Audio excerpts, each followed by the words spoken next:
My friend, codenamed Mr. Nipples, was throwing a party for his former girlfriend's birthday at their apartment.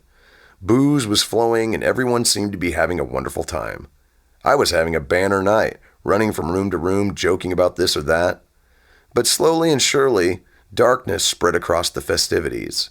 I could not put my finger on it, but a presence was lurking just off of the scopes, a force that threatened to destroy the merriment with zero remorse and zero mercy.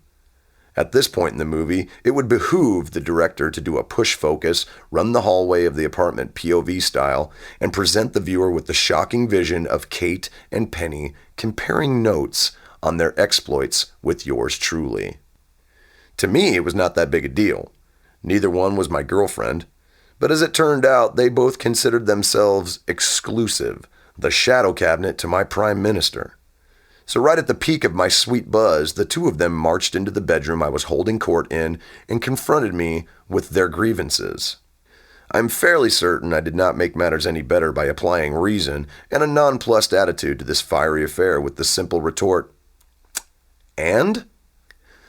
This set off a series of spectacular female assaults aimed at my person, and my person's person, that eventually led to me stumbling drunkenly to my feet and muttering, "Well, I need a break, I am taking a walk."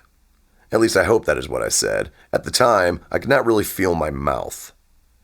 I wandered out into the kitchen, which was separated from the living room by a single 7x10 wall. Just around that wall was the front door to the establishment, which opened simultaneously to the kitchen and the front room. As I was heading towards sweet freedom, the birthday girl asked me in her own tipsy slur where I was going. Because I assumed it would not be a problem, I said for a walk to clear my head. For some reason, she took this as the worst idea that had ever hit her eardrums and into her inebriated mind. So being a big girl and easily outweighing me by 20 pounds, she grabbed my arm to stop my hasty retreat. Not realizing her own strength and having no control at all because she was bombed, she half pulled and half threw me back into the kitchen. I was flung around like a rag doll, and because my own equilibrium was shot, I slipped, fell, and landed hard against the lower cupboards by the kitchen sink. My right elbow came down painfully on the 70s plastic or metal handle on one of the cupboards, and it pierced the skin, drawing blood, bone, and whatever the hell else makes up an arm. With blood pouring down my forearm, the birthday girl tried desperately to rinse the wound, then, just as desperately, to convince me just to stick a Band-Aid on it. Luckily, the commotion had raised the curiosity of the other partygoers, and I was hastily pushed out the door and into a waiting back seat to be whisked away to the nearest hospital. Because I was drunk, I could barely feel the pain even with my elbow bones sticking out. And unfortunately, because I was drunk, I passed out in the back seat of the car.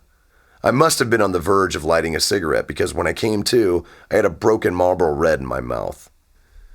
I regained consciousness in the emergency room, face down, the broken smoke dangling from dry lips, and the sounds of Kate and Penny arguing over the top of my still body over who would get to keep me.